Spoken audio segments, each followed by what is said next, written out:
Сәлем достар, сіздермен бірге Сатва Каспекова и біз сіздермен бірге ерде лесмана есімді арнаға реакция көретін боламыз. Яғни мынандай видеоға бегемот мынандай монстрларға қарсы видеоларды көретін боламыз.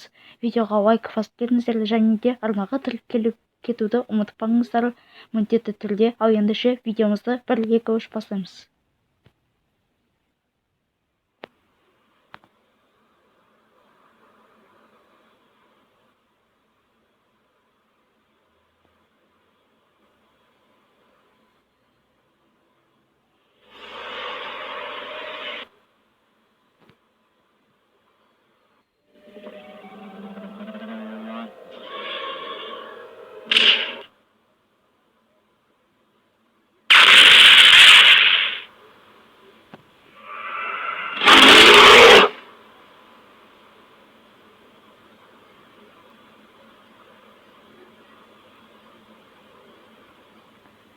Достар, осылайша реакция өзінің аяғына жетті. Қош, сіз сау болыңыздар.